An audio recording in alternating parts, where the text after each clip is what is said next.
Olá, pessoal!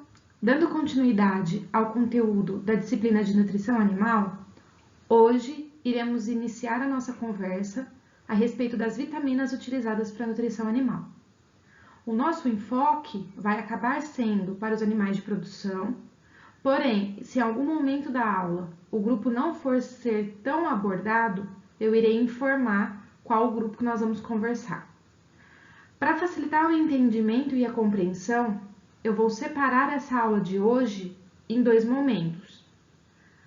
No primeiro momento, nós vamos conhecer as definições e as contextualizações das vitaminas, dando embasamento para vocês entenderem a situação e a importância das vitaminas para o organismo animal.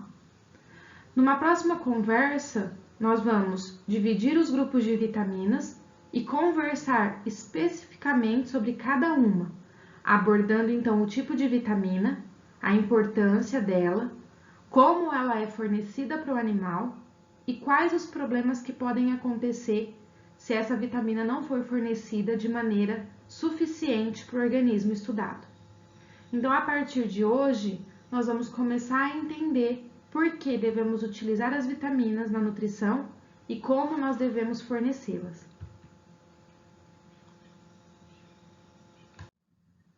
Então, antes de começar a aprofundar a ideia de vitaminas na alimentação animal, é importante nós fazermos uma associação com doenças de seres humanos, porque, querendo ou não, esse conhecimento caminha lado a lado.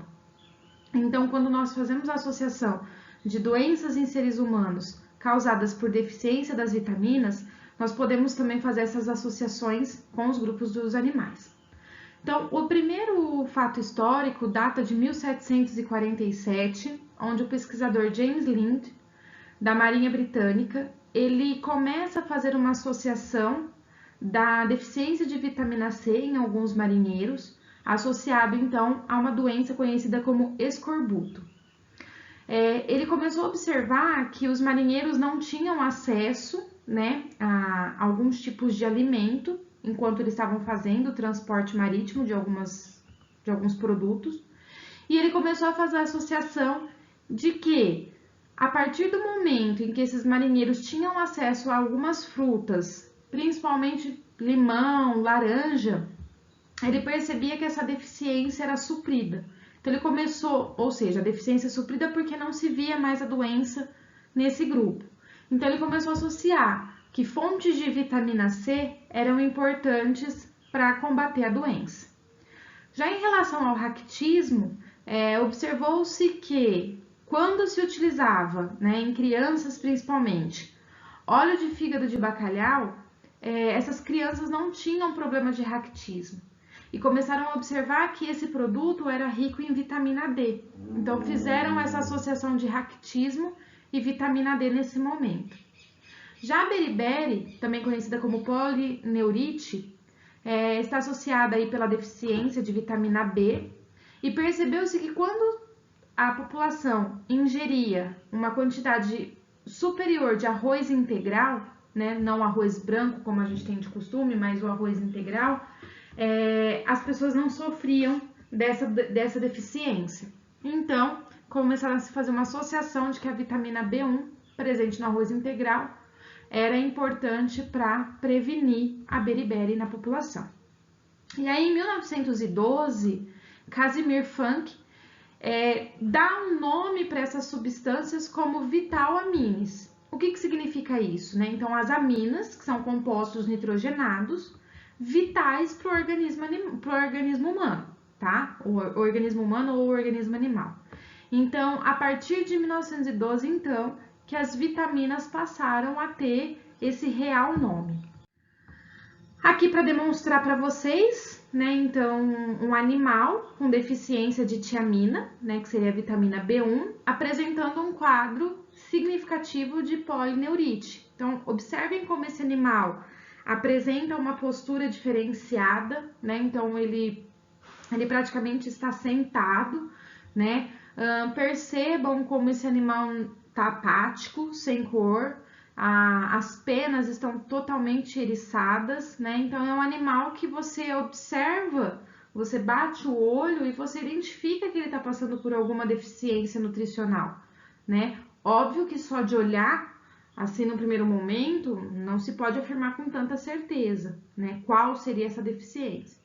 Mas conhecendo o histórico alimentar desse grupo, conhecendo a fórmula utilizada para a nutrição, conhecendo todo o manejo daqueles animais, as ideias vão surgindo em relação às possíveis deficiências de vitaminas. A definição mais interessante que se tem, né, para as vitaminas são compostos orgânicos necessários em pequenas quantidades, e esse que é o ponto interessante, né? Porque quando nós citamos pequenas quantidades, é porque a quantidade deste produto relacionado com os outros produtos que devem estar na alimentação, a vitamina ela entra em realmente pequenas quantidades. E vai ser utilizada principalmente para o crescimento desses organismos e para a manutenção da vida de modo geral, tá? É importante nós pensarmos que não é porque a vitamina ela vai ser utilizada em pequenas quantidades que são moléculas simples. Na verdade, não. Na verdade, as moléculas de vitamina são moléculas orgânicas extremamente complexas, né? Extremamente diferente dos carboidratos, diferentes das proteínas e diferente dos lipídios, né? Ela tem uma composição diferenciada. E também algo que é extremamente interessante é que a vitamina, muitas vezes, ela não vai ser sintetizada pelo organismo, ela não vai ser produzida. Então, eu preciso fornecer, e aí eu tenho duas importantes direções. Ou eu já forneço essa vitamina pronta para utilização, ou então ela vai ser metabolizada pelo organismo, tá? E aí o que vai ser importante? É saber que ela vai ser essencial na parte dietética do animal. Então, eu preciso conhecer para poder utilizar. E também, pessoal, a vitamina, né, como eu disse, que ela vai ser importante para o crescimento e para a manutenção, ela também vai ser desencadeadora de processos, principalmente do controle e de ativação de processos metabólicos. E esses processos metabólicos vão estar relacionados, né, como já citei, com o crescimento do animal, mas também com a reprodução desse animal, com o sistema imunológico desse animal e também com a saúde do animal, né? E quando a gente separa esse processo, né, então crescimento é extremamente importante naqueles animais jovens. A reprodução vai ser importante nos animais que estão em fase reprodutiva. Porém, a imunidade vai ser importante em toda a fase da vida desse animal e, dependendo do estímulo fornecido pela utilização de vitaminas, nós saberemos que esse animal vai estar apto a ser colocado em um desafio, né? Então, se a gente for trocar essa ideia, é como nós, seres humanos, utilizássemos as vitaminas para a melhoria do nosso sistema imunológico, né? Então, por exemplo, sabe-se que vitaminas do complexo B são importantes para imunidade, principalmente de algumas mucosas. Então, pessoas que têm grande quantidade de feridas na boca, afta, herpes, acabam utilizando a vitamina B como um complemento para evitar esse tipo de lesão. Outro exemplo também que é muito conhecido para nós seres humanos, a utilização da vitamina C preventivo nos processos gripais ou de resfriado, né? Então, nós já temos essa cultura de utilização de vitaminas para a ideia de imunidade. Então, é importante levantar essa informação e aí no decorrer da nossa conversa vocês vão ver que para os animais de produção, algumas ideias vão ser utilizáveis, né? Bem parecidas com as dos seres humanos e algumas nem tanto. Algumas são mais voltadas realmente para a parte humana. Depois da definição, pessoal, nós conversamos sobre as funções, né? E aí, aqui é importante nós colocarmos essa informação que cada vitamina, cada grupo de vitamina terá uma função específica dentro do organismo. Algumas vitaminas vão funcionar como coenzimas, ou seja, irão funcionar como catalisadores metabólicos, ou seja, vão auxiliar nos processos metabólicos, dando uma maior ênfase para esse processo, ainda que outras possam ter outros tipos de funções. Então, conhecendo o grupo de vitaminas, nós saberemos quais as funções, como elas serão utilizadas, metabolizadas, armazenadas, enfim. Então, é importante lembrar que as vitaminas terão processos diferenciados, terão funções diferenciadas dentro de cada organismo. Em relação à estabilidade das vitaminas, né? Então, muitas vitaminas, elas podem ser destruídas pela oxidação. E também a oxidação, ela pode ser acelerada quando se tem estímulos, né? Estímulos esses que pode ser o calor. Então, a armazenagem de um alimento num local inapropriado pode ser que destrua as vitaminas pela oxidação. Luz direta, né? Então luz solar direta, nós sabemos também que isso pode afetar. Ou então alguns produtos metalizados, né? Produtos que derivam aí dos metais. Então ferro, cobre, manganês. Então, se for fazer uma batida, né, de um alimento e já for querer deixar esse produto pronto, né, para fornecer para o animal, mas esse produto vai ficar grande tempo armazenado num local inapropriado e nessa alimentação eu terei suplemento de ferro, de cobre e manganês, é importante saber que isso pode destruir as vitaminas. Então, algumas sugestões que nós possamos passar para vocês em relação à estabilidade é se saber que isso vai acontecer, né? Não tem um local apto para ser armazenado, não tem um local controlado em relação à temperatura ou à luz, teve o processo de adição de alguns metais no alimento, recomenda-se então que as vitaminas sejam colocadas, né, que os produtos que tenham os princípios de vitamina sejam colocados quando for fornecer esse alimento para o animal e não deixar guardado por muito tempo, porque senão acaba sendo um dinheiro jogado fora.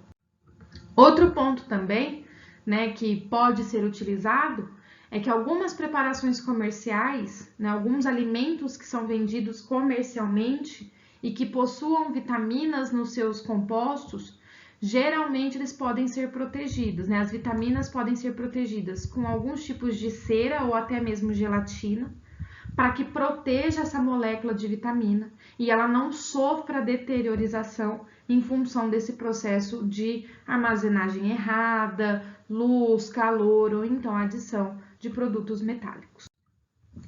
E também é importante lembrar que alguns premixes que são comercializados, né, para animais, eles não devem conter vitaminas e minerais na mesma embalagem por muito tempo, porque acaba que um inativa a função do outro, e aí mais uma vez o produto vai ser fornecido para o animal sem muito impacto, porque ele vai ser destruído no próprio processo de armazenagem.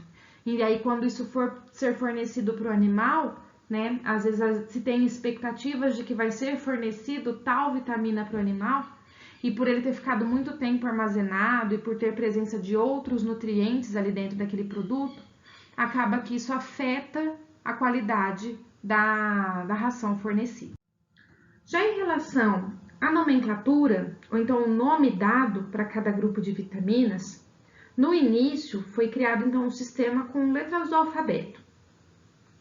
Porém, com o passar do tempo, foi-se observando que essas vitaminas apresentavam grupos diferenciados dentro de um grupo maior, que seriam basicamente subdivisões. E aí foi-se colocado, então, junto com a letra, um número, né? Então, por exemplo, a vitamina B1, vitamina B2, vitamina B6, vitamina B12, né? Então, perceba-se que a letra mantinha-se, porém adicionava-se um número pela diferença molecular, né, pela diferença estrutural dessa vitamina. Atualmente, a literatura nos preconiza que, que as vitaminas sejam chamadas pela substância química predominante, né? Então, por exemplo, eu tenho algumas vitaminas que podem ter essas subdivisões, mas aí eu não chamo mais ela de vitamina letra número, eu chamo ela pelo composto. Para quê? Para que não se tenha dúvida em relação da vitamina que se está utilizando, né? Porque às vezes você pensa, eu quero utilizar uma vitamina do grupo B, mas dentro do grupo B eu tenho vários subgrupos. Então é importante que eu a chame pelo nome químico predominante para que, se tiver que fazer uma suplementação, eu suplemente esse animal com a vitamina adequada e aquela vitamina que ele realmente esteja necessitado, e não suplemente com outra vitamina ou grupo de vitaminas que não seja necessariamente aquela que ele esteja precisando naquele momento. Então, as vitaminas vão ser separadas em dois grupos principais. Então, primeiramente, as vitaminas lipossolúveis, né? Que aqui no caso eu trago alguns exemplos para vocês. Então, o primeiro exemplo, vitamina A. O nome químico será conhecido como retinol. Vitaminas do grupo D, né? Então, vitamina D2, ergocalciferol, e a vitamina D3, colecalciferol. A vitamina E, tocoferol, e as vitaminas do grupo K. Então, eu tenho a K, filoquinona, e a K3, menadiona. Então, percebam, pessoal, que, né? Então, se eu falar vitaminas do grupo D, por exemplo, eu tenho que conversar e explicar, olha, o animal terá que ser suplementado com ergocalciferol. Isso significa, então, que ele tem deficiência da vitamina D2. Então, utilizaremos o nome químico da vitamina. O que é importante, pessoal, também lembrar é que para as vitaminas lipossolúveis, nós iremos utilizar a atividade vitamínica em UI. O que significa isso? Em unidades internacionais. Isso vai ter diferença com a quantidade fornecida para o animal e pelo cálculo que eu tenho que fazer para saber a quantidade que terá que ser suplementada.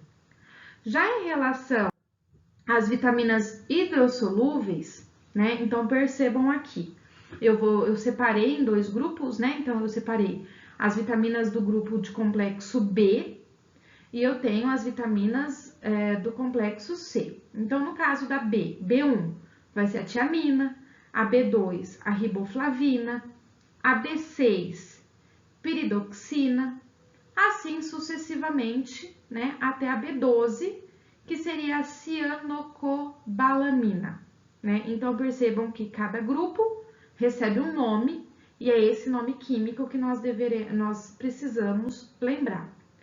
Aqui tem um ponto muito diferenciado, né? Então, no caso das vitaminas hidrossolúveis, a atividade vitamínica será medida em miligramas por quilo, tá? Então, percebam que eu tenho diferenciação de cálculo das vitaminas lipossolúveis para as hidrossolúveis. Em relação à disponibilidade e armazenamento, então vai ser importante nós conhecermos o tipo de vitamina para identificar onde nós iremos armazenar.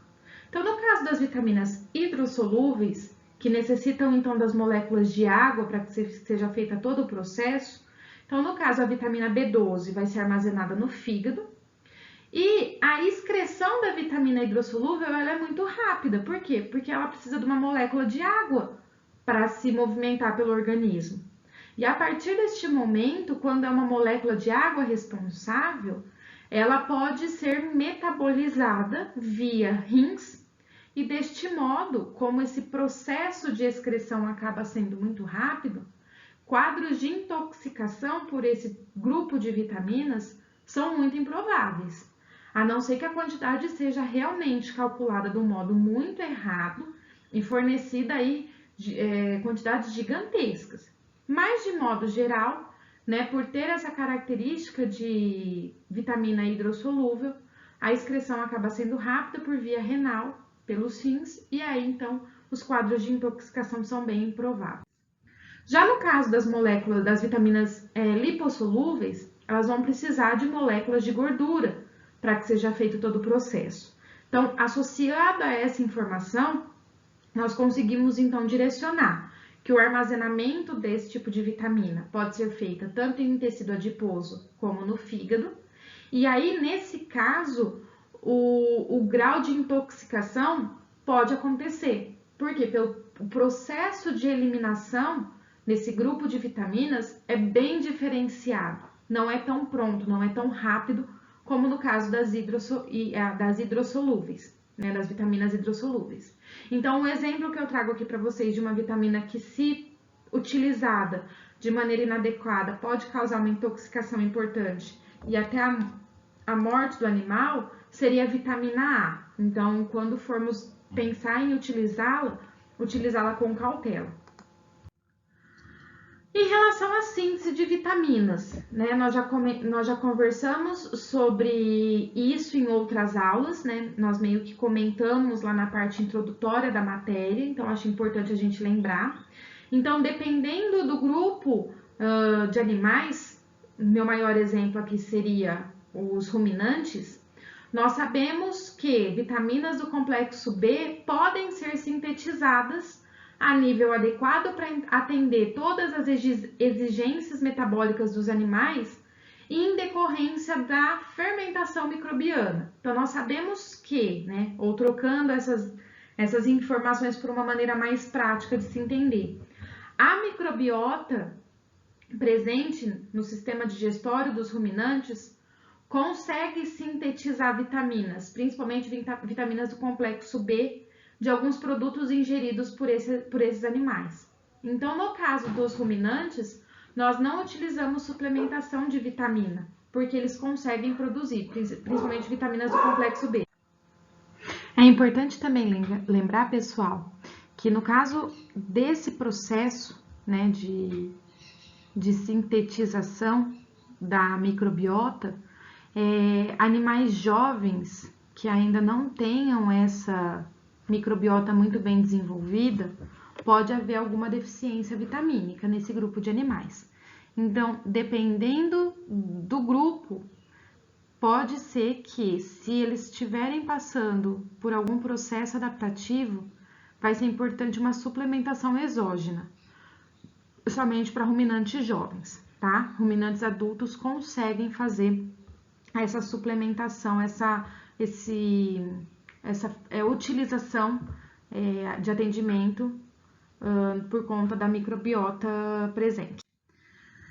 Então, aqui para vocês um exemplo, né? Então, ruminantes e animais que tenham seco e colo funcional, eles não necessitam das mesmas vitaminas na dieta, tá? E sim dos compostos que permitam a sua síntese. No caso, então, nós temos o cobalto, que vai ser transformado, vai ser sintetizado em vitamina B12. Já no caso das vitaminas lipossolúveis, elas devem estar presentes na dieta de todos os animais, porque no caso das vitaminas lipossolúveis, nós não temos, então, essa sintetização. Por isso que ela precisa, então, ser utilizada e estar presente nas dietas de todos os grupos de animais, não só dos ruminantes.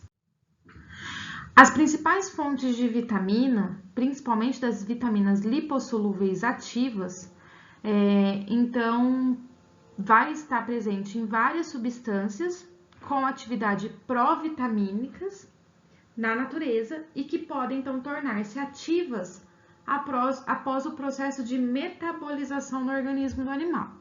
Então, também trocando em miúdos, o que isso vai significar?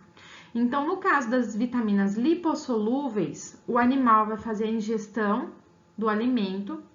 Nesse alimento irá conter substâncias com atividade provitamínica. E aí, com o processo de digestão e metabolização no organismo do animal, é que elas podem se tornar ativas e utilizáveis pelo organismo do animal. Então, as vitaminas lipossolúveis, elas não são fornecidas já prontas para utilização. Elas precisam passar pelo processo de digestão e metabolização para, a partir daí, então, se tornarem ativas e funcionais. No caso das vitaminas hidrossolúveis, elas precisam estar presentes de forma ativa, porque não existem provitaminas para esse grupo. tá? Então, percebam a diferenciação. No caso das lipossolúveis, elas precisam dessa característica de provitaminas, vão passar pelo processo de metabolização e digestão para a partir daí se tornarem utilizáveis. E as vitaminas hidrossolúveis não, elas já vão estar prontas na dieta, então o animal já ingere e já utiliza prontamente, sem passar por nenhum processo de metabolização. Aqui, pessoal, eu deixo para vocês as referências bibliográficas utilizadas para a aula de hoje. Peço que, se tiverem alguma dúvida, algum ponto que não tenha ficado muito claro com as explicações, que vocês me procurem para a gente discutir e debater esses assuntos. Na próxima aula, eu irei disponibilizar para vocês a segunda parte dessa aula de vitaminas, onde nós vamos, então, conversar a respeito dos grupos especificamente das lipossolúveis e hidrossolúveis, dando, então, exemplos dos tipos, a utilização, as deficiências e como devem ser suplementadas. Agradeço muito pela atenção e eu estou à disposição para qualquer dúvida.